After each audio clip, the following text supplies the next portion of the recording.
Hello everyone. ಇದು part 2 Satyanarayana ಸ್ವಾಮಿ ಪೂಜೆದು. ಅಂದರೆ ಇದು ಕತೆ ಹೇಳ್ತಿದ್ದಾರೆ. ಕ್ಲಿಪ್ಸ್ ನಾನು ಆ್ಯಡ್ ಮಾಡಿದ್ದೀನಿ, ಪ್ಲೀಸ್ ಫುಲ್ ವಿಡಿಯೋ ನೋಡಿ. ಇದೇ ರೀತಿ ಕೇಳಲ್ಪಟ್ಟವನಾಗಿ ದೇವಶ್ರೀಗೋಸ್ಕರ ಯಾವುದನ್ನು ಹೇಳಿದನೋ ಆ ಸಮಸ್ತನ ಹಾಗೆಯೇ ನುಡಿವೇನೋ. ಸಾವಧಾನ ಚಿತ್ತರಾಗಿ ಕೇಳಿ ಲೋಕಾನುಗ್ರಹ ಮಾಡಬೇಕೆಂಬ ಬಯಕೆಯಿಂದ ನಾರದರು ಸಮಸ್ತ ಲೋಕಗಳನ್ನು ಸುತ್ತುತ್ತಾ ಭೂಲೋಕಕ್ಕೆ ಬಂದರು. ನಂತರ ಅಲ್ಲಿ ನಾನಾ ವಿಧವಾದ ಕಷ್ಟಗಳಿಂದ ಕೂಡಿದಂತಹ ಅನೇಕ ಯೋನಿಗಳಲ್ಲಿ ಉದ್ಭವಿಸಿದಂತ ತಮ್ಮ ಪೂರ್ವಾರ್ಜಿತ ಕರ್ಮ ಫಲಗಳಿಂದ ಕಷ್ಟಪಡುತ್ತಿರುವಂತಹ ಸಮಸ್ತ ಪ್ರಜೆಗಳನ್ನು ಈ ಲೋಕದ ದುಃಖ ಪರಿಹಾರ ಯಾವ ಉಪಾಯದಿಂದ ನಿಶ್ಚಯವಾಗಿ ಉಂಟಾಗುವುದು ಎಂಬ ತಮ್ಮ ಮನಸ್ಸಿನಲ್ಲಿ ಯೋಚಿಸಿದಾಗ ವೈಕುಂಠವನ್ನು ತಲುಪಿದರು. ಅಲ್ಲಿ ಶುಭ್ರವರ್ಣ ಉಳ್ಳವನಾಗಿಯೋ ನಾಲ್ಕು ತೋಳು ಉಳ್ಳವನಾಗಿಯೋ ಶಂಖಗದ ಪದ್ಮ ವನಮಾಲೆಗಳಿಂದ ಪೂಜಿಸಲ್ಪಟ್ಟವನಾಗಿ ಇರುವ ಕಮಲಾಪತಿಯನ್ನು ಕಂಡು ಶುದ್ಧಿಸುವುದಕ್ಕೆ ಉಪಕ್ರಮಿಸಿದರು. ಎಲೆ ಅನಂತವಾದ ಪರಾಕ್ರಮವುಳ್ಳಂತಹ ವಾಗ್ಮನಸ್ಸುಗಳಿಗೆ ಅಗೋಚರವಾದ ಆಕಾರವುಳ್ಳಂತಹ ಆದಿಯೋ ಮಧ್ಯವೋ ಕೊನೆಯೂ ಇಲ್ಲದಂತಹ ಸ್ವರೂಪನಾದಂತಹ ಸಕಲ ಭೂತಗಳಿಗೆ ಮೊದಲನಾದಂತಹ ಭಕ್ತರ ಸಂಕಷ್ಟಗಳನ್ನು ಹೋಗಲಾಡಿಸುತ್ತದೆ ಅಂತ ಎಲೆ ಸ್ವಾಮಿ ನಿನಗೆ ನಮಸ್ಕಾರವು. ಈ ಪ್ರಾಕಾರವಾಗಿ ನಾರದ ಮಹರ್ಷಿಯನ್ನು ಸುತ್ತಿರುವುದನ್ನು ಕೇಳಿ ಮಹಾನಾರಾಯಣ ಎಂತೆಂದನು. ಎಲೆ ನಾರದ ಮಹರ್ಷಿಯೇ, ನಿನ್ನ ಮನಸ್ಸಿನಲ್ಲಿರುವುದು ಏತಕ್ಕೋಸ್ಕರ ಬಂಧವಂತನಾದೆ ಅದನ್ನು ಹೇಳಿದೆಯಾದರೆ ನಿನಗೆ ತಕ್ಕ ಸಮಾಧಾನ ಹೇಳುವೆನು. ಈ ಪ್ರಕಾರವಾಗಿ ಭಗವಂತ ನುಡಿಯಲಾಗಿ ನಾರದ ಹೇಳುವರು.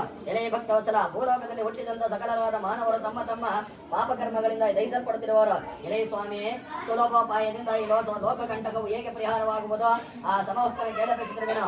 ನನ್ನಲ್ಲಿ ನೀನು ದಯತೋರಿ ಹೇಳುವನಾಗು. ಈ ರೀತಿಯಾಗಿ ಕೇಳಿದ ನಾರದನ್ನು ನೋಡಿ ಭಗವಂತನು ಹೇಳುವನೇ. ಎಲೆ ಬಾಲಕನಾದ ನಾರದನೇ, ಪ್ರಪಂಚಾನಗರ ಕಾಂಕ್ಷೆಯುಳ್ಳ ನೀನು ಚೆನ್ನಾಗಿ ಕೇಳಿದೆ. ಯಾವ ಕರ್ಮವೆನಿಗಿಸಲು ಮನುಷ್ಯನಾದ ಅಜ್ಞಾನದಿಂದ ಬೀಳಲ್ಪಟ್ಟು ವಿಮುಕ್ತನಾಗುವನು ಅಂತ ರಹಸ್ಯವನ್ನು ಹೇಳುವನು ಕೇಳು. ಸ್ವರ್ಗ ಮಧ್ಯ ಲೋಕಗಳಲ್ಲಿ ದುರ್ಬಲವಾದ ಅತಿ ಪುಣ್ಯಕರವಾದ ವೃತವುಂಟು. ಎಳೆ ಮಗವೇ, ನನಗೆ ನಿನ್ನಲ್ಲಿರುವ ವಾತ್ಸಲ್ಯದಿಂದ ಈಗ ಅದನ್ನು ಪ್ರಕಾಶಪಡುವೆನು. ವಿದ್ಯುಕ್ತವಾಗಿ ಸ್ವಲ್ಪ ಲೋಪವಿಲ್ಲದಂತೆ ಸತ್ಯನಾರಾಯಣ ವ್ರತವನ್ನು ಮಾಡಿದಲ್ಲಿ ಆ ಲೋಕದಲ್ಲಿ ಸಮಸ್ತ ಸುಖವನ್ನು ಅನುಭವಿಸಿ ಪರಲೋಕದಲ್ಲಿ ಮುಕ್ತಿಯನ್ನು ಹೊಂದುವರು ಎಂಬುದಾಗಿ ನುಡಿದ ಭಗವತ್ಪಾದವನ್ನು ಆಲಿಸಿ ನಾರದ ಮಹರ್ಷಿಯು ಇಂತೆಂದರು. ಎಳೆ ಜಗದೊಡೆಯನೆ, ಈ ಸತ್ಯನಾರಾಯಣ ವ್ರತವನ್ನು ಮಾಡುವುದರಿಂದ ಸಿಗುವ ಫಲವೇನು ಮತ್ತು ಈ ವ್ರತವನ್ನು ಆಚರಿಸುವ ವಿಧಾನವು ಹೇಗೆ? ಯಾರಿಂದ ಪೂರ್ವದಲ್ಲಿ ಇರ್ತವ ಮಾಡಲ್ಪಟ್ಟಿರುವುದು? ಈ ಋತವನ್ನು ಮಾಡುವುದಕ್ಕೆ ಕಾಲ ಯಾವುದು? ಇವೆಲ್ಲವನ್ನು ವಿಸ್ತಾರವಾಗಿ ಹೇಳಬೇಕೆಂದು ಕೇಳಿದ ನಾರದರಿಗೆ ಭಗವಂತ ಹೇಳುವನು. ಈ ಋತವು ಸುಖ ದುಃಖಗಳಿಗೆ ಪರಿಹರಿಸುವುದು, ಧನಧಾನ್ಯಗಳನ್ನು ಸಮೃದ್ಧಿಪಡಿಸುವುದು, ಸೌಭಾಗ್ಯ ಸಂತಾನಗಳನ್ನುಂಟು ಮಾಡುವುದು, ಎಲ್ಲ ಕಡೆಯಲ್ಲಿಯೂ ಜಯವುಂಟು ಮಾಡುವುದು. ಯಾವ ದಿಕ್ಕಿನಲ್ಲಿ ಮನುಷ್ಯನಿಗೆ ವ್ರತವನ್ನು ಮಾಡಬೇಕೆಂಬ ಅಪೇಕ್ಷೆ ಉಂಟಾಗುವುದೋ ಆ ದಿವಸ ಭಕ್ತಿ ಶ್ರದ್ಧೆಗಳಿಂದ ಕೂಡಿ ಸಾಯಂಕಾಲದ ಸತ್ಯನಾರಾಯಣ ಸ್ವಾಮಿಯನ್ನು ಅರ್ಚಿಸಬೇಕೆಂದು ಧರ್ಮದಲ್ಲೇ ದೃಷ್ಟಿಯುಳ್ಳವನಾಗಿ ವಿಪ್ರಾದರ ಕೂಡಿ ಶ್ರೇಷ್ಠವಾದ ಹಾಕುಪಾಲು ಭಕ್ಷ್ಯಗಳನ್ನು ಬಾಳೆಹಣ್ಣು ತುಪ್ಪ ಹಾಲು ರವೆ ತುಂಬಿಟ್ಟು ಶಕ್ತಿಯಿಲ್ಲದ ಬೆಲ್ಲ ಸಕ್ಕರೆ ಮಿಶ್ರಿತವಾದ ಅಕ್ಕಿಟ್ಟು ತುಂಬಿಟ್ಟು ಅದನ್ನು ಪಾಲುಭಾಗ ಸೇರಿಸಿ ನೈವೇದ್ಯವನ್ನು ಮಾಡಬೇಕು. ಆ ಬಳಿಕ ಬಲದಕ್ಷಿಣ ಬ್ರಾಹ್ಮಣನಿಗೆ ಅರ್ಪಿಸಿ ಕಥೆಯನ್ನು ಕೇಳಬೇಕು. ಅನಂತರ ಬಂಧುಗಳಿಗೆ ಇಷ್ಟಮಿತ್ರರಿಗೂ ಭೋಜನವನ್ನು ಮಾಡಿ ತಾನು ಭೋಜನವನ್ನು ಮಾಡಬೇಕು. ಈ ರೀತಿಯಾಗಿ ವ್ರತವನ್ನು ದೇವಾಲಯ, ನದಿ ತೀರ ಮೊದಲಾದ ಪ್ರದೇಶಗಳಲ್ಲಿ ಮಾಡಿದ ಬಳಿಕ ಗೀತೆಗಳಾದಿನ ಸಮಯನ ಸ್ವಾಮಿಯನ್ನು ಧ್ಯಾನಿಸಿ ಸಂಗ್ರಹವನ್ನು ಕುರಿತು ಬರಬೇಕು. ಈ ಪ್ರಕಾರ 4 ವರ್ಷ ವ್ರತವನ್ನು ಆಚರಿಸಿ ಆದಿಯಲ್ಲಾಗಲಿ ಮಧ್ಯದಲ್ಲಾಗಲಿ ಕೊನೆಯಲ್ಲಾಗಲಿ ಉದ್ಯಾಪನೆ ಮಾಡಿದರೆ ಪೂರ್ಣಫಲ ಪ್ರಾಪ್ತಿಯಾಗುವುದು. ಈ ಮೇರೆಗೆ ಮಾಡಲು ಖಂಡಿತವಾಗಿ ಮನುಷ್ಯನಿಗೆ ಅಭಿಷ್ಟ ಸಿದ್ಧಿಯುಂಟಾಗುವುದು. ಕಲಿಯುಗದಲ್ಲಿ ಇದಕ್ಕಿಂತ ಸುಖಕರವಾದ ಸುಲಭೋಪಾಯ ಬೇರೆ ಇಲ್ಲವೆಂದು ಶ್ರೀಮನ್ನಾರಾಯಣ ಹೇಳಿದ ನಂಬಿ ಶೌನಕಾದಿಗಳಿಗೆ ಪುಸುತ ಪ್ರಾಣಿಯ ನಂಬಿಕೆ ಸ್ಕಂದ ಪ್ರಾಣದ ಸೇವಕಾಂಡದ ಸತ್ಯನಾರಾಯಣದ ಪ್ರಥಮ ಕಥೆ ಮುಕ್ತಾಯವಾಯಿತು.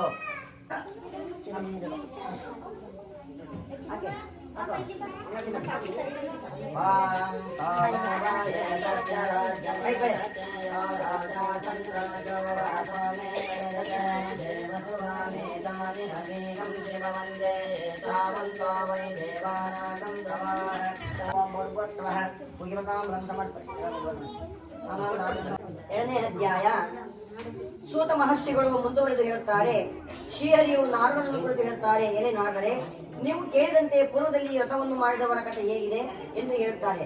ಕಾಶಿ ರಾಜ್ಯದಲ್ಲಿ ಬಹುದರಿದ್ರನಾದ ಬ್ರಾಹ್ಮಣೋತ್ತಮನಿದ್ದನು. ಅವನಿಗೆ ತಿನ್ನಲು ತಿಂಡಿ ಇಲ್ಲದೆ, ಬಟ್ಟೆ ಇಲ್ಲದೆ ಕಡು ಬಡವ. ಭಿಕ್ಷಾಟನೆ ಮಾಡಿದರೂ ಸಾಕಷ್ಟು ಭಿಕ್ಷೆ ದೊರೆಯುತ್ತಿರಲಿಲ್ಲ. ಆದರೆ ಇವನು ದೈವ ಭಕ್ತ. ಇವನ ಕಷ್ಟವನ್ನು ನಿರ್ಧರಿಸಿ ಮಹಾವಿಷ್ಣುವು ಒಬ್ಬ ವೃದ್ಧ ಬ್ರಾಹ್ಮಣನಿಂದ ಅವರ ಕಷ್ಟಗಳನ್ನು ವಿಚಾರಿಸಿದನು. ಆಗ ಆ ಬ್ರಾಹ್ಮಣನು ಎಲ್ಲ ಕಷ್ಟಗಳನ್ನು ವಿವರಿಸಿದನು. ನನ್ನ ಈ ದಾರಿದ್ರ್ಯಕ್ಕೆ ನಿಮಗೇನಾದರೂ ಉಪಾಯದಿಂದ ತಿಳಿಸಬೇಕೆಂದು ಕೋರುತ್ತೇನೆ. ಆಗ ವೃದ್ಧ ವೇಷಧಾರಿಯಾದ ಬ್ರಾಹ್ಮಣನು, ಎಲೆ ಬ್ರಾಹ್ಮಣನೇ, ಸತ್ಯನಾರಾಯಣನೆಂಬ ಹೇಳಲ್ಪಡುವ ವಿಷ್ಣುವಿನ ಕಥೆಯನ್ನು ಹೇಳುತ್ತೇನೆ. ವಿಷ್ಣುವನ್ನು ಪೂಜೆ ಮಾಡುವುದರಿಂದ ಇಷ್ಟಾರ್ಥಗಳು ಈಡೇರುತ್ತವೆ ಎಂದು ಹೇಳಿದರು. ವ್ರತವಿಧಾನ ತಿಳಿಸಿ ಅವರನ್ನು ಆಶೀರ್ವದಿಸಿ ಹೊರಟು ಹೋದರು. ತಾನು ಈ ಶ್ರೀ ಸತ್ಯನಾರಾಯಣ ಸ್ವಾಮಿ ವ್ರತವನ್ನು ಮಾಡಬೇಕೆಂದು ದೃಢ ಸಂಕಲ್ಪ ಮಾಡಿ ಒಂದು ದೇವರ ನಾಮಸ್ಮರಣೆಯಲ್ಲಿ ಒಂದು ಕಾಲ ಕಳೆದನು. ಮಾರನೇ ದಿನ ನಿತ್ಯ ಕರ್ಮಗಳನ್ನು ಮುಗಿಸಿ ಭಿಕ್ಷೆ ಬೇಡಲು ಹೊರಟನು. ಆ ದಿನ ಹೆಚ್ಚಿನ ಹಣಕಾಸು ದವಸ ಧಾನ್ಯಗಳು ದೊರೆತವು. ಸಂತುಷ್ಟನಾದ ಆ ಬ್ರಾಹ್ಮಣನು ಅದೇ ಪದಾರ್ಥಗಳಿಂದ ಬಂಧುಗಳೊಡನೆ ಭಕ್ತಿಪೂರ್ವಕವಾಗಿ ಶ್ರೀ ಸತ್ಯನಾರಾಯಣ ಸ್ವಾಮಿಯ ಪೂಜೆಯನ್ನು ವಿಧಿಪೂರ್ವಕವಾಗಿ ಮಾಡಿದನು. ಅಂದಿನಿಂದ ಆತನ ದಾರಿದ್ರ್ಯ ನಾಶವಾಯಿತು. ಸುಖವಾಗಿ ಬಾಳಿದನು. ಅಂತ್ಯದಲ್ಲಿ ವಿಷ್ಣು ಸಾಹಿತ್ಯವನ್ನು ಪಡೆದನು. ಸೂತ ಮಹರ್ಷಿಗಳು ಪುನಃ ಕೇಳಿದರು. ಎಲೆ ಋಷಿಗಳಿರ, ಪೂರ್ವೋಕ್ತ ಬ್ರಾಹ್ಮಣನು ಒಂದು ದಿವಸ ವ್ರತವನ್ನು ಮಾಡುತ್ತಿರಲಾಗಿ ಸೌದೆ ಮಾರುವನು ಒಂದು ದಿವಸ ಬಾಯಾರಿಕೆಯಿಂದ ಆ ಬ್ರಾಹ್ಮಣನ ಮನೆಯ ಮುಂದೆ ನಿಂತು ನೀರಿಗಾಗಿ ಬೆಳೆದನು. ಅಲ್ಲಿ ಆ ಬ್ರಾಹ್ಮಣನು ಭಕ್ತಿಯಿಂದ ಪೂಜೆ ಮಾಡುತ್ತಿದ್ದನು. ತಾವು ಮಾಡುತ್ತಿರುವ ವ್ರತ ಯಾವುದು ಎಂದು ವಿಚಾರವನ್ನು ತಿಳಿದುಕೊಂಡು ತೀರ್ಥ ಪ್ರಸಾದವನ್ನು ಸ್ವೀಕರಿಸಿ ಹೊರಟು ಹೋದನು. ತಾನು ಆ ವ್ರತವನ್ನು ಮಾಡಬೇಕೆಂದು ಸಂಕಲ್ಪಿಸಿ ಪಟ್ಟಣಕ್ಕೆ ಸೌದೆ ಮಾರಲು ಹೊರಟನು. ಎಂದಿಗಿಂತಲೂ ಸೌದೆ ಮಾರುವವನಿಗೆ ಹೆಚ್ಚಿನ ಲಾಭ ದೊರೆಯಿತು. ಅದೆಲ್ಲವನ್ನು ವೆಚ್ಚ ಮಾಡಿ ಶ್ರೀ ಸತ್ಯನಾರಾಯಣ ಸ್ವಾಮಿ ವ್ರತವನ್ನು ತನ್ನ ಬಂಧುಗಳನ್ನೇ ಭಕ್ತಿಯಿಂದ ಆಚರಿಸಿದನು. ಸ್ವಾಮಿಯ ವ್ರತ ಪ್ರಭಾವದಿಂದ ಆತನ ಹೆಚ್ಚು ಹೆಚ್ಚು ಸಂಪಾದನೆ ಮಾಡಿ ಧನಧಾನ್ಯ ಪುತ್ರ ಪೌತ್ರಾದಿಗಳಿಂದ ಸುಖವಾಗಿದ್ದನು. ಇಲ್ಲಿ ಬಹುಕಾಲ ಬಾಳಿ ಕಡೆಗೆ ವಿಷ್ಣು ಸಾಯುಜ್ಯವನ್ನು ಪಡೆದನು. ಇಲ್ಲಿಗೆ ಸ್ಕಾಂದ ಪುರಾಣದಲ್ಲಿನ ರೇವಾಖಂಡದ 2 ಅಧ್ಯಾಯ ಮುಗಿಯಿತು.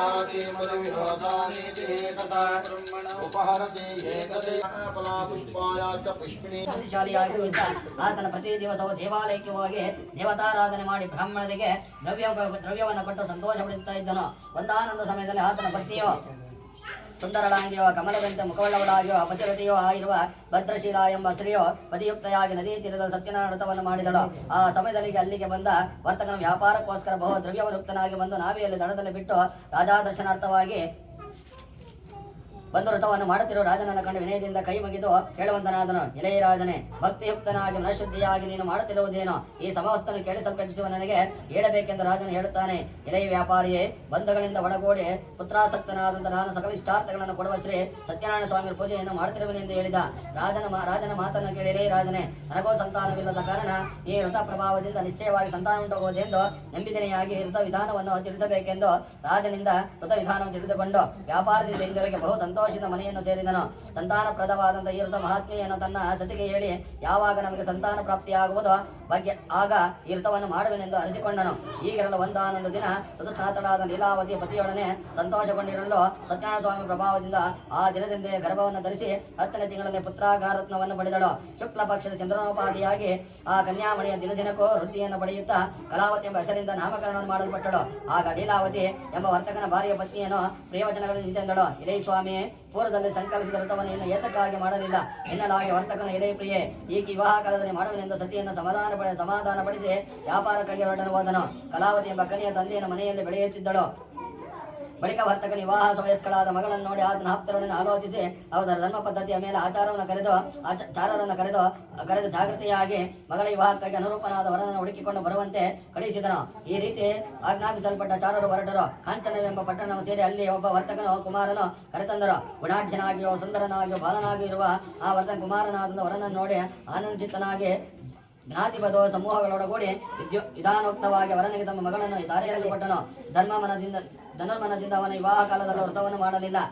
ಇದರಿಂದ ಸ್ವಾಮಿಗಳು ಅವನಲ್ಲಿ ಕ್ರೋಧ ಉಂಟಾಗಿ ಬಳಿಕ ವ್ಯಾಪಾರದಲ್ಲಿ ಬುದ್ಧಿಶಾಲಿಯಾದ ವರ್ತಕನು ಕಲವಶದಿಂದಲೋ ಸಕರ್ಮ ವಂಶದಿಂದಲೋ ಪ್ರೇಮಿಸಲ್ಪಟ್ಟು ಅಳಿಯನೊಡಗೂಡಿ ವ್ಯಾಪಾರಕ್ಕೆ ಜಾಗೃತಿಯಿಂದ ಹೊರಡನು. ಸಮುದ್ರ ದಡದಲ್ಲಿ ಮನೋಹರವಾದ ರತ್ನಸಾರವೆಂಬ ಪಟ್ಟಣದಲ್ಲಿ ಬಳಿ ಶ್ರೀಮಂತನಾದ ಅಳಿಯನೊಡನೆ ವ್ಯಾಪಾರ ಮಾಡುತ್ತಿದ್ದನು. ಒಂದಾನೊಂದು ರಮಣೀಯವಾದ ಪಟ್ಟಣ ಒಡೆಯನಾದಂತಹ ಚಂದ್ರಕೇತುಂಬ ರಾಜನ ಗುರವನ್ನು ಕುರಿತು ಇವರಿವರು ಹೋಗಲು ಆ ಕಾಲದಲ್ಲಿ ಮಾಡಿದ ಪ್ರತಿಜ್ಞೆ ಮರೆತ ವರ್ತಕನು ನೋಡಿ, ಸತ್ಯನಾರಾಯಣ ಸ್ವಾಮಿಯಲ್ಲಿ ನಿನಗೆ ಸಹಿಸಲಕ್ಕತಕ್ಕವಾದಂತಹ ದುಃಖ ಉಂಟಾಗಲೆಂದೇ ಶಾಪವಿತ್ತನು. ಒಂದು ದಿನ ಕಳ್ಳರು ರಾಜದ್ರವ್ಯ ಒಬ್ಬನ ಹರಿಸಿ ವರ್ತಕರಿರುವ ಪ್ರದೇಶದ ಕಡೆಗೆ ಬರುತ್ತಿದ್ದರು. ಅಷ್ಟರಲ್ಲಿ ರಾಜಭಟರು ಕಳ್ಳರನ್ನು ಹುಡುಕುತ್ತಾ ಬರುತ್ತಿರುವುದನ್ನು ಆಚೋರರು ಕಂಡು ಬಹು ಭಯದಿಂದ ಒಂದೇ ಅಲ್ಲಿಯೇ ದ್ರವ್ಯವನ್ನು ಬಿಟ್ಟು ಕಣ್ಣಿಗೆ ಕಾಣದೆ ಓಡಿ ಹೋದರು. ಆಗ ರಾಜಭಟರು ವರ್ತಕರ ಬಳಿಗೆ ಬಂದು ಅಲ್ಲಿ ರಾಜಧನವಿರುವುದನ್ನು ಕಂಡು ಇವರೇ ಚೋರರೆಂದು ಅವರಿರುವ ಹಗ್ಗಗಳಿಂದ ಕಟ್ಟಿ ಕಳ್ಳರು ಸಿಕ್ಕರೆಂಬ ಸಂತೋಷ ನಡೆಯುತ್ತಾ ರಾಜ ಸಮೀಪವನ್ನು ಹೊಂದಿ ಎಂತೆಂದರು. ಎಲೈ ಪ್ರಭುವೆ, ದ್ರವ್ಯ ಸಮೇತರಾದ ಇವರ ಕಳ್ಳರನ್ನು ಬಂಧಿಸಿದಿವೆ, ವಿಚಾರಿಸಿ ಶಿಕ್ಷೆಯನ್ನು ಅಪ್ಪಣೆ ಕೊಡಬೇಕೆಂಬುದಾಗಿ ಹೇಳಲು ಬಳಿಕ ವರ್ತಕರಿರುವರು ವಿಚಾರಣೆ ಇಲ್ಲದೆ ರಾಜಾಜ್ಞೆ ಇಲ್ಲದೆ ಬಲವಾದ ಹಗ್ಗಗಳನ್ನು ಕಟ್ಟಲ್ಪಟ್ಟಿತ್ತು. ಮಹಾ ಕಷ್ಟ ಸಾಧ್ಯವಾದ ಕಾರಾಗೃಹದಲ್ಲಿಸಲ್ಪಟ್ಟ ಸತ್ಯನಾರಾಯಣ ಸ್ವಾಮಿಯ ಮಹಿಮೆಯಿಂದ ಇತರಾಡು ಮಾತುಗಳು ಯಾರಿಗೂ ಕೇಳಿಸುತ್ತಿರಲಿಲ್ಲ. ಚಂದ್ರಕೇತು ಎಂಬ ರಾಜನಿಂದ ಇವರಲ್ಲಿದ್ದ ಸಂಪತ್ತು ಗ್ರಹಿಸಲ್ಪಟ್ಟಿತು. ಇದಲ್ಲದೆ ಸ್ವಾಮಿಯ ಶಾಪದಿಂದ ಇವರ ಮನೆಗಳಲ್ಲಿ ಹೆಂಗಸಿ ಬಹು ವ್ಯಸನ ಉಂಟಾಯಿತು. ಮನೆಯಲ್ಲಿದ್ದ ದ್ರವ್ಯವೆಲ್ಲವೂ ಕಳ್ಳರಿಂದ ಅಪಹರಿಸಲ್ಪಟ್ಟಿತು. ಆದಿವ್ಯಾಧಿಗಳಿಂದಲೂ ಹಸಿವು ಬಾಯಾರಿಕೆಗಳಿಂದ ಅನ್ನಾಕಾಂಕ್ಷೆ ವರ್ತಕರ ಭಾರಿಯ ಆಹಾರಕ್ಕಾಗಿ ಮನೆಯನ್ನು ಸುತ್ತುತ್ತಿದ್ದರು. ಒಂದಾನೊಂದು ದಿವಸದಲ್ಲಿ ಕಲಾವತಿ ಎಂಬ ಕನಿಯು ಸಿದ್ಧಾರ್ಥಳಾಗಿ ಒಬ್ಬ ಬ್ರಾಹ್ಮಣ ಮನೆಯನ್ನು ಹೊಂದಿ ಅಲ್ಲಿ ಸತ್ಯನಾರಾಯಣ ವ್ರತವನ್ನು ಮಾಡುತ್ತಿದ್ದ ಅವರನ್ನು ಕಂಡ ಪೂಜೆ ಯಾವಾಗವರೆಗೂ ಅಲ್ಲಿಯೇ ಕುಳಿತುಕೊಂಡು ಸ್ವಾಮಿಗೆ ಅರಿಸಿಕೊಂಡು ಪ್ರಸಾದನ ಭಕ್ಷಿ ರಾತ್ರಿಯನ್ನು ಕಳೆದ ಮನೆಯನ್ನು ಸೇರಿದಳು. ತಾಯಿಯು ಕಲಾವತಿಯ ಕಂಡು ಅತಿ ಸ್ನೇಹದಿಂದ ಮಗಳೇ ರಾತ್ರಿ ಎಲ್ಲಿದೆ, ನಿನ್ನ ಮನಸ್ಸಿನಲ್ಲಿರುವುದಾದನ್ನು ಹೇಳು ಎಂಬುದಾಗಿ ಕೇಳಿದಳು. ಕಲಾವತಿ ತಾಯಿನ ಕಂಡು ಹಿರಿಯ ತಾಯೇ, ಒಬ್ಬ ಬ್ರಾಹ್ಮಣ ಮನೆಯಲ್ಲಿ ಇಷ್ಟಾರ್ಥನುಂಟು ಮಾಡುವ ಸತ್ಯನಾರಾಯಣ ವ್ರತವನ್ನು ಮಾಡುತ್ತಿದ್ದ ಅದನ್ನು ನೋಡುತ್ತಿದ್ದೆನು ಎಂದು ಹೇಳಿದ ಮಗಳ ಮಾತನ್ನು ಕೇಳಿದ ವ್ರತವನ್ನು ಮಾಡಲು ತಾನು ಎತ್ತಿಸಿ ಬಹು ಸಂತೋಷರೊಡಗೂಡಿ ಇಷ್ಟಮಿತ್ರ ಬಂದವರೊಡಗೂಡಿ ವರ್ತಕನ ಭಾರಿಯಾದ ಲೀಲಾವತಿಯು ಸತ್ಯನಾರಾಯಣ ವ್ರತವನ್ನು ಮಾಡಿ, ಎಲೈ ಸ್ವಾಮಿ, ನನ್ನ ಪತಿಯ ಅಳಿಯನು ಜಾಗೃತಿಯಾಗಿ ಬರುವಂತೆ ಅನುಗ್ರಹಿಸು, ನನ್ನ ಪತಿಯ ಮಾತು ಅಳಿಯನ ಅಪರಾಧಗಳು ಕ್ಷಮಿಸು ಎಂಬುದಾಗಿ ಅರಿಸಿಕೊಂಡಳು. ಈ ವ್ರತವನ್ನು ಮಾಡಿದಲ್ಲಿ ಸಂತೋಷನಾದ ಸತ್ಯನಾರಾಯಣ ಸ್ವಾಮಿಯು ಚಂದ್ರಕೇತು ಎಂಬ ರಾಜನ ಸ್ವಪ್ನದಲ್ಲಿ ಕಾಣಿಸಿಕೊಂಡು ಎಲೆಯ ಶ್ರೇಷ್ಠನೇ, ನಾಳೆ ಪ್ರಾತಃಕಾಲದ ನೀನು ಬಂಧನದ ಒಟ್ಟಲ್ಲಿರುವ ವರ್ತಕರು ನನ್ನಿಂದ ಗ್ರಹಿಸಲ್ಪಟ್ಟಿರುವರು. ಅವರ ದ್ರವ್ಯರೊಡನೆ ಮನೆ ಬೀಳಲ್ಪಟ್ಟಲ್ಲಿ, ಇಲ್ಲದಿದ್ದರೆ ರಾಜಧನ ಪುತ್ರ ಸಮೇತ ನಾಶ ಮಾಡುವನೆಂದು ಹೇಳಿ ಅಂತರ್ಧಾನ ಹೊಂದಿದನು. ಈ 6ನೇ ದಿನ ರಾಜನ ಸಿಂಹಾರೂಢನಾಗಿ ಸಭಾ ಜನರಿಗೆ ತನ್ನ ಸ್ವಪ್ನ ವೃತ್ತಾಂತಗಳನ್ನು ತಿಳಿಸಿ ಬಂಧನೊಳಗಿರುವ ವರ್ತಕರನ್ನು ಜಾಗೃತಿಯನ್ನು ಬಿಡುಗಡೆ ಮಾಡುವಂತೆ ಆಜ್ಞಾಪಿಸಿದನು. ರಾಜಾಜ್ಞೆಯ ಸೇವಕರು ಬಂಧನ ಗೃಹದಿಂದ ಅವರನ್ನು ರಾಜ್ಯ ಸಮೀಪನೆ ಕರೆತಂದು ನಿಲ್ಲಿಸಿ, ಪ್ರಭುವೆ, ಅಪ್ಪಣೆಯಲ್ಲಿ ನಡೆಸಿದ್ದೇನೆ ಎಂದು ವಿನಯಪೂರ್ವಕವಾಗಿ ನೋಡಿದರು. ಪುಣ್ಯ ವೃತ್ತಾಂತವನ್ನು ಸ್ಮರಿಸಿ ಹೇಳಲು ಭಯಸಕರನಾಗಿರೋ ರಾಜನ ವರ್ತಕನ ಕುರಿತು ವಿಶ್ವಾಸದಿಂತೆಂದನು. ಎಲೆಯ ವರ್ತಕರೇ, ದೈವ ಯತ್ನದಿಂದ ನಿಮಗೆ ಮಹಾ ದುಃಖವು ಪ್ರಾಪ್ತವಾಯಿತು. ನೀವು ಭಯಪಡಬೇಕಾಗಿಲ್ಲವೆಂದು ಹೇಳಿ ಅವರ ಸಂಕೋಲವನ್ನು ತೆಗೆಸಿ ವಸ್ತ್ರಾಭರಣ ಅಲಂಕರಿಸಿ ಸಂತೋಷಗೊಳಿಸಿ ಪೂರ್ವದಲ್ಲಿ ಅಪರಿಸಿದ ಅವರ ದ್ರವ್ಯಕ್ಕೆ 2ರಷ್ಟು ದ್ರವ್ಯವನ್ನು ಕೊಟ್ಟು, ಎಲೆಯ ವರ್ತಕರೇ, ಸಂತೋಷದಿಂದ ನಿಮ್ಮ ಸ್ಥಳಕ್ಕೆ ಹೋಗಿ ಬನ್ನಿ ಎನ್ನಲು ರಾಜನು ವರ್ತಕರು ರಾಜನಿಗೆ ನಮಸ್ಕರಿಸಿ ಹೋಗಿ ಬರುವನೆಂದು ನುಡಿದು ಸ್ವಸ್ಥಾನವನ್ನು ಕುರಿತು ಹೊರಟರು. ಯತೀಶನ ಎಂಬ ಸೂತ ಪುರಾಣ ಶೌನಗಾದಿಗಳು ಹೇಳಿದ ಬೆಳಗ್ಗೆ ಸತ್ಯಾನಂದ 3ನೇ ಅಧ್ಯಾಯ ಮುಕ್ತಾಯವಾಯಿತು.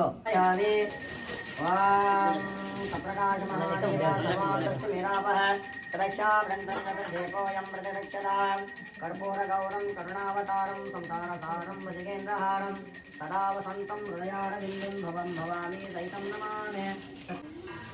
ಸೂತ ಮಹರ್ಷಿಗಳು ಪುನಃ ಕಥೆಯನ್ನು ಮುಂದುವರಿಸುತ್ತಾ ಹೀಗೆ ಹೇಳಿದರು.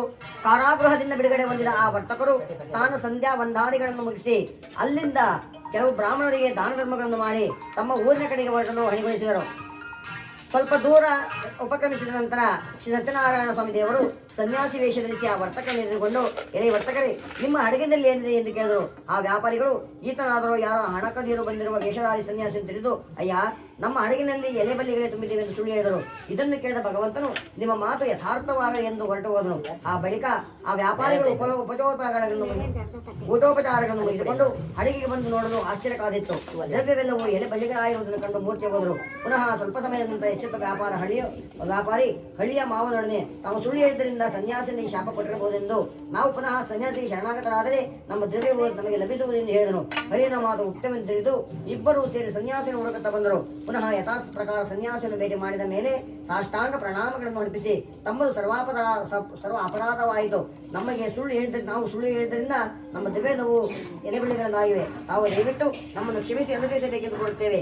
ಆಗ ಆ ಸನ್ಯಾಸಿಯು, ವರ್ತಕನೇ, ನೀವು ಧನಮದಾನದಿಂದ ಮಾಡಿದ ಸಂಕಲ್ಪವನ್ನು ಮರೆತು ಗರ್ವದಿಂದಿರುವ ಕಾರಣ ನೀವು ಪ್ರತಿದಿನವೂ ಈ ವಿಧವಾದ ಕಷ್ಟವನ್ನು ಅನುಭವಿಸುತ್ತಿರುವೆ. ಈಗಲಾದರೂ ನೀನು ಭಕ್ತಿಯಿಂದ ಸಂಕಲ್ಪಿಸಿದಂತೆ ಶ್ರೀ ಸತ್ಯನಾರಾಯಣ ಸ್ವಾಮಿ ವ್ರತವನ್ನು ಮಾಡು, ನಿನ್ನ ಇಷ್ಟಾರ್ಥ ಸಿದ್ಧಿಸುವುದೆಂದು ಹೇಳಿ ಆ ವರ್ತಕನಿಗೆ ದ್ರವ್ಯವೆಲ್ಲ ದೊರೆಯಲೆಂದು ಹೇಳಿ ಅಂತರ್ಧಾನನಾದನು. ಆ ವರ್ತಕರು ತಮ್ಮ ಒಳಗಿನಲ್ಲಿ ದ್ರವ್ಯವೆಲ್ಲ ಸರಿಯಾಗಿರುವುದನ್ನು ತಿಳಿದು ಬಹಳ ಸಂತೋಷದಿಂದ ಭಕ್ತಿಯಿಂದಲೂ ಶ್ರೀ ಸತ್ಯನಾರಾಯಣ ಸ್ವಾಮಿ ವ್ರತವನ್ನು ಖಂಡಿತವಾಗಿಯೂ ಮಾಡುವುದೆಂದು ಸಂಕಲ್ಪಿಸಿ ತಾವು ಹಿಂದೆ ಮಾಡಿದ ಅಪರಾಧವನ್ನು ಕ್ಷಮಿಸಬೇಕೆಂದು ಪ್ರಾರ್ಥಿಸಿ ಅಲ್ಲಿಂದ ಸುಖವಾಗಿ ತಮ್ಮ ಪಟ್ಟಣ ಸಮೀಪಕ್ಕೆ ಬಂದರು. ತಾವು ಬಂದಿರುವ ವಿಷಯವನ್ನು ತಮ್ಮ ಮನೆಗೆ ತಿಳಿಸಲು ಸೇವಕರನ್ನು ಕಳಿಸಿದರು. ಈ ವಾರ್ತೆಯನ್ನು ಕೇಳಿದ ಲೀಲಾವತಿಯು ಸಂತೋಷದಿಂದ ಸತ್ಯನಾರಾಯಣ ಸ್ವಾಮಿ ವ್ರತ ಪೂಜೆಯನ್ನು ಮಾಡಿ ಪತಿ ದರ್ಶನಕ್ಕೆ ಹೊರಟಳು. ತನ್ನ ಮಗಳಾದ ಕಲಾವತಿಯು ಬೇಗನೆ ಹೊರಡುವಂತೆ ಸಿದ್ಧಳಾದರು. ಹೇಳಿದಳು. ಕಲಾವತಿಯು ಸತ್ಯನಾರಾಯಣ ಸ್ವಾಮಿಯ ಪೂಜೆಯನ್ನು ಮುಗಿಸಿ ಆತುರದಿಂದ ತೀರ್ಥ ಪ್ರಸಾದವನ್ನು ಭಕ್ಷಿಸದೆ ಪತಿಯನ್ನು ನೋಡಲು ತಾಯಿಯೊಡನೆ ಹೊರಟಳು. ಇದರಿಂದ ಹತೃಪ್ತಿಗೊಂಡ ಸ್ವಾಮಿಯು ಧನಯುಕ್ತವಾದ ಅಡುಗೆನಿಂದ ಅವನ ಗಂಡನ ನೀರಿನಲ್ಲಿ ಮುಳುಗುವಂತೆ ಮಾಡಿದನು. ಆಗ ಗಂಡನು ಸತ್ತು ಹೋದನ್ನು ತಿಳಿದು ದುಃಖಿಸುತ್ತಾ ಕಲಾವತಿಯು ತನ್ನ ಪತಿಯ ಪಾದಕಿಯನ್ನು ತೆಗೆದುಕೊಂಡು ಸಹಗಮನ ಮಾಡಬೇಕೆಂದು ನಿಶ್ಚಯಿಸಿದರು. ಆಗ ಆ ವ್ಯಾಪಾರಿಯು ಆತನ ಹೆಂಡತಿಯು ಲೀಲಾವತಿಯು ನಿಷ್ಕರಣವಾಗಿ ಈಗಾಗಲೂ ಕಾರಣವೇನು? ಇದು ಶ್ರೀ ಸತ್ಯನಾರಾಯಣ ಸ್ವಾಮಿಯ ಮಹಿಮೆಯ ಹೊರತು ಅನ್ಯತಾ ಇರಲಾರದು. ಇದು ಆತನ ಮಾಯಾಪಾಶದಿಂದ ಉಂಟಾದ ಭ್ರಾಂತಿಯೇ ಅಥವಾ ಅದೃಶ್ಯವೋ ಏನೋ ತಿಳಿಯದಾಗಿದೆ. ಈಗಲೂ ತಮ್ಮ ಹಳಿಯನ್ನು ಬದುಕಿಸಿದರೆ ಆಪತ್ ಬಂಧವನಾದ ಶ್ರೀ ಸತ್ಯನಾರಾಯಣ ಸ್ವಾಮಿಯ ವ್ರತವನ್ನು ಯಥಾವಿಧಿಯಾಗಿ ವಿಜೃಂಭಣೆಯಿಂದ ಮಾಡುತ್ತೇವೆ ಎಂದು ದೈನದಿಂದ ಪ್ರಾರ್ಥಿಸಿ ಅಷ್ಟಾಂಗ ಪ್ರಣಾಮವನ್ನು ಮಾಡಿದರು. ಆಗ ಶ್ರೀ ಸತ್ಯನಾರಾಯಣ ಸ್ವಾಮಿಯ ಕೃಪೆಯಿಂದ ಒಂದು ಅಶರೀರವಾಯಿತು. ನಿಮ್ಮ ಮಗಳು ಗಂಡನನ್ನು ನೋಡಬೇಕೆಂದು ಆತರದಿಂದ ಶ್ರೀ ಸತ್ಯನಾರಾಯಣ ಸ್ವಾಮಿಯ ಪ್ರಸಾದವನ್ನು ಸ್ವೀಕರಿಸದೆ ಬಂದ ಕಾರಣ ಅವಳ ಗಂಡನು ಅದೃಶ್ಯನಾಗಿರುವನು. ಈಗಲೇ ಈಕೆಯ ಮನೆಗೆ ಹೋಗಿ ಸ್ವಾಮಿ ಪ್ರತ್ಯಕ್ಷ ಪ್ರಸಾದವನ್ನು ಸ್ವೀಕರಿಸಿ ಬಂದರೆ ಅವಳ ಪತಿಯು ಪ್ರತ್ಯಕ್ಷನಾಗುವನು ಎಂದು ಆತನಿಗೆ ಕೇಳಿಸಿತು. ಇದನ್ನು ಕೇಳಿದ ಕಲಾವತಿಯು ಮನೆಗೆ ಬಂದು ಶ್ರೀ ಸತ್ಯನಾರಾಯಣ ಸ್ವಾಮಿಯ ಪ್ರಸಾದವನ್ನು ಭಕ್ಷಿಸಿ ಬರುವಷ್ಟರಲ್ಲಿ ಆತನ ಪತಿಯು ನಾವಿಯ ಸಹಿತವಾಗಿ ಸುಖವಾಗಿ ಸಮುದ್ರದಿಂದ ಹೊರಗೆ ಬಂದನು. ಆಗ ಅಲ್ಲಿ ನಡೆದವರಿಗೆ ಸಂತೋಷವಾಯಿತು. ಅವರೆಲ್ಲರೂ ಸಾವಕಾಶ ಮಾಡಿದ ಸ್ವಗೃಹಕ್ಕೆ ನೆರವೇರಿಸಿದರು.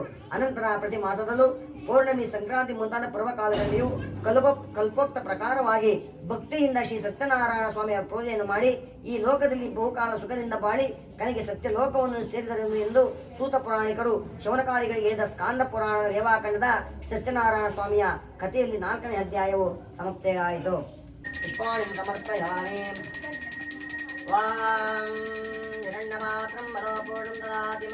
ಅಥ 5ನೇ ಅಧ್ಯಾಯ ಸೂತ ಪ್ರಾಣಿಕರು ಹೇಳುವಂತರಾಗುತ್ತಾರೆ. ಎಲೆ ಶೌನಕಾದಿ ಋಷಿಗಳಿರ ಕೇಳಿರಿ, ನಾನು ನಿಮಗೆ ಎರಡನೇ ಸಲ ಇನ್ನೂ ಒಂದು ಇತಿಹಾಸವನ್ನು ಹೇಳುವನು. ಪೂರ್ವದಲ್ಲಿ ಅಂಗಧ್ವಜನೆಂಬ ರಾಜನು ಪ್ರಜಾಪಾಲನೆ ಮಾಡುವುದರಲ್ಲಿ ಅತ್ಯಂತ ಆದರವುಳ್ಳವನಾಗಿದ್ದನು. ರಾಜನು ಶ್ರೀ ಸತ್ಯನಾರಾಯಣ ಪ್ರಸಾದ ತ್ಯಾಗ ಮಾಡಿದ್ದರ ದಿಸೆಯಿಂದ ಅತಿಯಾದ ದುಃಖವನ್ನು ಹೊಂದಿದವಂತನಾದನು. ಹೇಗೆಂದರೆ ಒಂದಾನೊಂದು ಸಮಯದಲ್ಲಿ ರಾಜನು ಅರಣ್ಯಕ್ಕೆ ಹೋಗುವಂತನಾಗಿ ಸಿಂಹ ವ್ಯಾಘ್ರಾದಿ ಅನೇಕ ಪ್ರಕಾರವಾದ ಮೃಗಗಳು ಸಂಹಾರ ಮಾಡಿ ತನಗೆ ನಗರ ಸಮೀಪವಾದ ಒಂದು ವಟವೃಕ್ಷದ ಸಮೀಪದಲ್ಲಿ ಬಂದು ನಿಲ್ಲುವಂತನಾದನು. ಅಲ್ಲಿ ಗೋಪಾಲಕರು ತಮ್ಮ ಬಂಧುಗಳಿಂದ ಕೂಡಿ ಸಂತೋಷರಾದವರಿಗೆ ಭಕ್ತಿಯಿಂದ ಅಂತ ಕರ್ಣವುಳ್ಳವರಾಗಿ ಸತ್ಯನಾರಾಯಣ ಪೂಜೆಯನ್ನು ಮಾಡುತ್ತಿದ್ದರು. ಇದನ್ನು ನೋಡಿದವನಾದ ರಾಜನು ಗರ್ಭದಶೆಯಿಂದ ಅಲ್ಲಿಗೆ ಹೋಗಲೂ ಇಲ್ಲ ಮತ್ತು ಸತ್ಯನಾರಾಯಣ ಸ್ವಾಮಿಯನ್ನು ಕುರಿತು ನಮಸ್ಕಾರವನ್ನು ಮಾಡಲಿಲ್ಲ. ಹೀಗಾದಾಗ್ಯೂ ಸಮಸ್ತ ಗೋಪಾಲಕರೆಲ್ಲರೂ ಸತ್ಯನಾರಾಯಣ ಪ್ರಸಾದವನ್ನು ರಾಜನ ಮುಂದಿಟ್ಟು ಪುನಃ ಆ ಗೋಪಾಲಕರು ಯಥಾಸ್ಥಾನಕ್ಕೆ ಬರುವಂತರಾದರು. ಆಗ ಯಥೇಚ್ಛ ಭೋಜನವನ್ನು ಮಾಡಿ ಅಲ್ಲೇ ಇರುವಂತನಾದನು. ಅನಂತರ ರಾಜನು ಪ್ರಸಾದ ಪರಿತ್ಯಾಗವನ್ನು ಮಾಡಿದ ಕಾರಣ ಅತಿ ದುಃಖವನ್ನು ಹೊಂದುವಂತನಾದನು. ರಾಜನ 100 ಮಂದಿ ಮಕ್ಕಳು ಧನಧಾನ್ಯ ಮೊದಲಾದ ಐಶ್ವರ್ಯವೆಲ್ಲವೂ ನಾಶವಾದಂತವಂತಾಯಿತು. ಆಗ ಅವನು ಯೋಚನೆ ಮಾಡಿದನೆಂದರೆ, ಇದು ಸಕಲವು ಸತ್ಯನಾರಾಯಣ ದೇವರ ನಷ್ಟ ಮಾಡಿರಬಹುದು, ಅಥವಾ ಯಾವ ಸ್ಥಳದಲ್ಲಿ ಸತ್ಯ ದೇವರ ಪೂಜೆ ಆಯಿತೋ ಆ ಸ್ಥಳಕ್ಕೆ ಪುನಃ ನಾನು ಹೋಗುವೆನೆಂದು ಮನೋನಿಶ್ಚಯ ಮಾಡಿ ಗೋಪಾಲಕರ ಸಮೀಪಕ್ಕೆ ಹೋಗುವಂತನಾದನು. ಮತ್ತು ರಾಜನು ಗೋಪಾಲಕರ ಸಹಿತನಾಗಿ ಭಕ್ತಿ ಮತ್ತು ಶ್ರದ್ಧೆಯುಕ್ತನಾಗಿ ಯಥಾವಿಧಿಯಾಗಿ ಸತ್ಯನಾರಾಯಣ ಸ್ವಾಮಿಯ ಪೂಜೆಯನ್ನು ಮಾಡುವಂತನಾದನು. ಅನಂತರ ರಾಜನು ಶ್ರೀ ಸತ್ಯನಾರಾಯಣ ಸ್ವಾಮಿಯ ಪ್ರಸಾದ ದಿಸೆಯಿಂದ ಧನಧಾನ್ಯ ಪುತ್ರಾದಿ ಐಶ್ವರ್ಯವನ್ನು ಪುನಃ ಹೊಂದುವಂತನಾಗಿ ಇಹಲೋಕದ ಸುಖವನ್ನು ಅನುಭವಿಸಿ ಅಂತ್ಯಕಾಲದಲ್ಲಿ ಸಾಕ್ಷಾತ್ ವೈಕುಂಠ ಲೋಕವನ್ನು ಹೊಂದಿದನು. ಈ ಪ್ರಕಾರವಾಗಿ ಪರಮ ದುರ್ಬಲವಾದ ವೃತವನ್ನು ಯಾವ ಮನುಷ್ಯನು ಮಾಡುತ್ತಾರೋ ಅವನಿಗೆ ಸತ್ಯನಾರಾಯಣ ದೇವರ ಪ್ರಸಾದದಿಂದ ಧನಧಾನ್ಯ ಮುಂತಾದ ಪ್ರಾಪ್ತವಾಗುವುದು, ಮತ್ತು ಯಾವನು ದರಿದ್ರನಾಗಿರುತ್ತಾನೋ ಅಂತವನಿಗೆ ಧನಪ್ರಾಪ್ತಿ ಆಗುವುದು. ಅವನು ಎಲ್ಲ ಕಷ್ಟಗಳಿಂದ ಮುಕ್ತನಾಗುತ್ತಾನೆ. ಯಾವ ಮನುಷ್ಯನ ಭೀತಿಯನ್ನು ಹೊಂದಿರುತ್ತಾನೋ ಅಂತವನು ಭಯದಿಂದ ಮುಕ್ತನಾಗಿ ಅವರು ಇಹಲೋಕದ ಸಂಪೂರ್ಣ ಸುಖವನ್ನು ಅನುಭವಿಸಿ ಅಂತ್ಯಕಾಲದ ವೈಕುಂಠವನ್ನು ಹೊಂದುವರು. ಕಷ್ಟಗಳನ್ನು ಮುಕ್ತನಾಗಿ ಯಾವ ಮನುಷ್ಯನ ಭೀತಿಯನ್ನು ಹೊಂದಿರುತ್ತಾನೋ ಅಂತವನು ಭಯದಿಂದ ಮುಕ್ತನಾಗಿ ಅವರುಗಳು ಇಹಲೋಕ ಸಂಪೂರ್ಣ ಸುಖವನ್ನು ಅನುಭವಿಸಿ ಕಾಲದ ವೈಕುಂಠವನ್ನು ಹೊಂದುತ್ತಾರೆ. ಇದು ಸತ್ಯವಾದದ್ದು. ಮತ್ತೆ ಸೂತ ಮನೆಗಳು ಹೇಳುವಂತರಾಗಿರ್ತಾರೆ, ಏ ಶೌನಕಾದಿ ಮಹರ್ಷಿಗಳಿರ, ಈ ಪ್ರಕಾರ ಸತ್ಯನಾರಾಯಣ ದೇವರ ವ್ರತವನ್ನು ನಾನು ನಿಮಗೆ ಕಥನ ಮಾಡಿಸಿರುವೆನು. ಈ ವ್ರತವನ್ನು ಮಾಡಿದ್ದಾರೆ ಮನುಷ್ಯರು ಸಂಪೂರ್ಣ ದುಃಖದಿಂದ ಸತ್ಯವಾಗಿ ಮುಕ್ತರಾಗುವಂತರಾಗಿದ್ದಾರೆ. ಕಲಿಯುಗದಲ್ಲಿ ಸತ್ಯನಾರಾಯಣ ಸ್ವಾಮಿ ಪೂಜೆ ವಿಶೇಷವಾಗಿ ಕೋರಿದ ಫಲವು ಕೊಡುವಂತಕ್ಕಂಥದ್ದು. ಸತ್ಯನಾರಾಯಣನನ್ನು ಕೆಲವರು ಕಾಲವೆಂದು ಹೇಳ್ತಾರೆ, ಕೆಲವರು ಸತ್ಯವೆಂದು ಹೇಳ್ತಾರೆ, ಮತ್ತೆ ಕೆಲವರು ಈಶ್ವರ ಎಂದು ಹೇಳ್ತಾರೆ, ಕೆಲವರು ಸತ್ಯನಾರಾಯಣ ಎಂದೇ ಹೇಳುತ್ತಾರೆ, ಇನ್ನು ಕೆಲವರು ಸತ್ಯ ದೇವರೆನ್ನುತ್ತಾರೆ. ಹೀಗೆ ನಾನಾ ಪ್ರಕಾರವಾದ ರೂಪಧಾರಣೆ ಮಾಡಿ ಸಕಲ ಶ್ರದ್ಧಾಭಕ್ತಿತರಾದ ಭಕ್ತರುಗಳಿಗೆ ವಿಪತ್ಸ ಫಲಗಳನ್ನು ಕೊಡತಕ್ಕಂಥದ್ದು. ಹೀಗೆ ಸನಾತನವಾದ ಭಗವಂತನು ಕಲಿಯುಗದಲ್ಲಿ ಸತ್ಯನಾರಾಯಣ ರೂಪವನ್ನು ಧರಿಸಿಕೊಂಡಿರುವಂತನಾಗಿದ್ದಾನೆ ಎಂಬುದಾಗಿ ಸೂತರು ಹೇಳ್ತಾರೆ. ಮುನಿಕುಲೋತ್ತಮನಿದ್ರಾದ ಯಾರು ಶ್ರೀ ಸತ್ಯನಾರಾಯಣ ವ್ರತವನ್ನು ದಿನವೂ ಶ್ರವಣ ಮಾಡುತ್ತಾರೋ ಅಥವಾ ಪಠಣ ಮಾಡುತ್ತಾರೋ ಅವರ ಸಮಸ್ತವಾದ ದುಃಖವು ಸತ್ಯದೇವರ ಪ್ರಸಾದದಿಂದ ನಾಶ ಹೊಂದುವಂತರಾದೆ ಸುಖದಿಂದಿರುತ್ತಾರೆ. ಇದರಲ್ಲಿ ಸಂಶಯವಿಲ್ಲವೆಂಬುದಾಗಿ ಸೂತ ಪ್ರಾಣಿಗಳು ಶೌನಕ ಋಷಿಗಳು ಹೇಳಿದ ಮೊದಲಿಗೆ ಸ್ಕಂದ ಪುರಾಣದ ರೇಣುಕಾ ದೇವಾಖಂಡ ಸತ್ಯನಾರಾಯಣ 5ನೇ ಅಧ್ಯಾಯ ಮುಕ್ತಾಯವಾಯಿತು.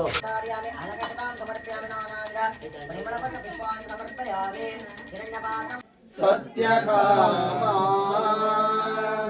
ಸತ್ಯರೋಮ ಸತ್ಯ ಸಂಕಲ್ಪ ಸತ್ಯದೇವ ಸತ್ಯಪೂರ್ಣ ಸತ್ಯಾನಂದ ಕಾಪಾಡು ಶ್ರೀ ಸತ್ಯನಾರಾಯಣ ಶ್ರೀ ಸತ್ಯನಾರಾಯಣ ಪನಗ ಶಯನ ಪಾವನ ಚರಣ ಪನಗ ಶಯನ ಪಾವನ ಚರಣ ನಮ್ಮಿಗೆ ನಿನ್ನ ಕಾಪಾಡು ಶ್ರೀ ಸತ್ಯನಾರಾಯಣ ನಾರಾಯಣ ಸತ್ಯನಾರಾಯಣ ನಾರಾಯಣಾಗಿರುತ್ತಿರುವುದೆಂದು ಚಂದಾದಿಂದೆ ತೋರೆ ಒಂದಾಗತಿಯನ್ನು ತಂದು ತಾ ಬೆಳಗೋವೆನೆಂದು ಜಯ ದೇವ ಹಿರಣ್ಯಪಾತಂ ಮದಾ ಗೋಣಂ ದದಾ. ಲಾಸ್ಟಲ್ಲಿ ನಮಗೆ ಪೂಜೆಯಲ್ಲಿ ಕೂತಿರ್ತೀವಿ ಅಂತ ಹೇಳ್ಬಿಟ್ಟು ನಮಗೆ ದೃಷ್ಟಿ ಆಗಿರುತ್ತೆ ಅಂತ ಹೇಳ್ಬಿಟ್ಟು ದೃಷ್ಟಿ ಆರತಿ ಮಾಡ್ತಾರೆ. ಅಂದರೆ ಮುತ್ತೈದೆಯರು ನಾವೇನು ಕುಂಕುಮಾರ್ಚನೆ ಮಾಡಿರ್ತೀವಲ್ಲ ಅದೇ ಕುಂಕುಮನ ತಗೊಂಡು ನಮಗೆ ಇಡ್ತಾರೆ.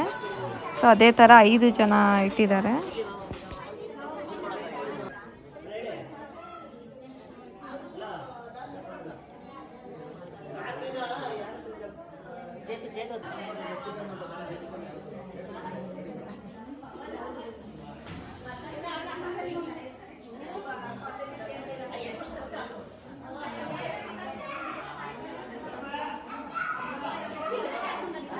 ಮತ್ತು ಎಲ್ಲರೂ ಸತ್ಯನಾರಾಯಣ ಸ್ವಾಮಿ ಪೂಜೆಯಲ್ಲಿ ಸಜ್ಜಿಗೆ ಮಾಡಿಸ್ತಾರೆ. ಅದೇ ಥರ ನಾವು ಕೂಡ ಸಜ್ಜಿಗೆ ಮಾಡಿಸಿದ್ವಿ.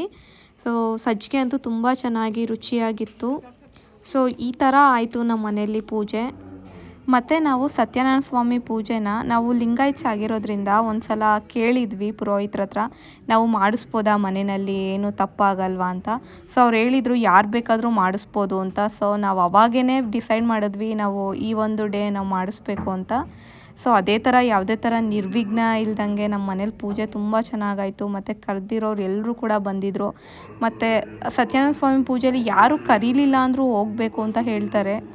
ಈ ಒಂದು ವಿಡಿಯೋನ ನೋಡಿರೋರ್ಗೂ ಮತ್ತು ಈ ಒಂದು ಕಥೆನ 5 ಅಧ್ಯಾಯದ ಕಥೆನ ಯಾರು ಕೂಡ ಸ್ಕಿಪ್ ಮಾಡದೆ ನೋಡಿರೋರಿಗೆ ಎಲ್ರಿಗೂ ಸ್ವಾಮಿ ಸತ್ಯನಾರಾಯಣ ಸ್ವಾಮಿ ಒಳ್ಳೇದು ಮಾಡಲಿ. ಮತ್ತು ನಿಮ್ಮ ಮನೇಲೂ ಕೂಡ ಸತ್ಯನಾರಾಯಣ ಸ್ವಾಮಿ ಪೂಜೆ ಮಾಡಿಸೋವಂಥ ಯೋಗ ನಿಮಗೆ ಬರಲಿ ಅಂತ ನಾನು ಈ ವಿಡಿಯೋ ಮುಖಾಂತರ ಕೇಳ್ಕೊತೀನಿ. ಸೊ ನನ್ನ ವಿಡಿಯೋ ನಿಮಗೆ ತುಂಬ ಇನ್ಫಾರ್ಮೇಟಿವ್ ಅಂತ ಅನಿಸಿದರೆ ನನ್ನ ಈ ಒಂದು ವಿಡಿಯೋಗೆ ಲೈಕ್ ಮಾಡಿ, ಕಮೆಂಟ್ ಮಾಡಿ, ಶೇರ್ ಮಾಡಿ. ಮತ್ತು ನನ್ನ ಯೂಟ್ಯೂಬ್ ಚಾನಲ್ನ ಅಂಬಿಕಾ ಶಿವು ವ್ಲಾಗ್ಸ್ ಯೂಟ್ಯೂಬ್ ಚಾನಲ್ನ ಪ್ಲೀಸ್ ಸಬ್ಸ್ಕ್ರೈಬ್ ಮಾಡ್ಕೊಳ್ಳಿ ಇದೇ ಥರ ವಿಡಿಯೋಗಾಗಿ. ಮತ್ತು ನಾನು ಏನಾದರೂ ತಪ್ಪೇನಾದರೂ ಆಗಿದ್ದರೆ, ಸಪೋಸ್ ನಾನೇನಾದರೂ ತಪ್ಪೇನಾದರೂ ಹೇಳಿದ್ದೀನಿ ಅಂತ ನಿಮ್ಗೆ ಅನಿಸಿದರೆ ಪ್ಲೀಸ್ ಕಮೆಂಟಲ್ಲಿ ತಿಳಿಸಿ. ನಾವು ನ್ಯೂ ವ್ಲಾಗರ್ ಆಗಿರೋದ್ರಿಂದ ಏನಾದರೂ ತಪ್ಪಾಗಿದ್ದರೆ ನಾನು ಅದನ್ನು ಚೇಂಜ್ ಮಾಡ್ಕೊಳ್ಳೋಕ್ಕೆ ಟ್ರೈ ಮಾಡ್ತೀನಿ. ಸೊ ನಿಮ್ಮೊಂದು ಕಮೆಂಟ್ ಮತ್ತು ನಿಮ್ಮೊಂದು ವ್ಯೂ ಕೂಡ ನಂಗೆ ತುಂಬ ಇಂಪಾರ್ಟೆಂಟ್ ಆಗುತ್ತೆ. ಪ್ಲೀಸ್ ನನ್ನ ಒಂದು ಯೂಟ್ಯೂಬ್ ಚಾನಲ್ನ ಸಬ್ಸ್ಕ್ರೈಬ್ ಮಾಡ್ಕೊಳ್ಳಿ. ತುಂಬ ಧನ್ಯವಾದಗಳು ಈ ವಿಡಿಯೋ ನೋಡಿದ್ದಕ್ಕಾಗಿ. Once again thank you so much.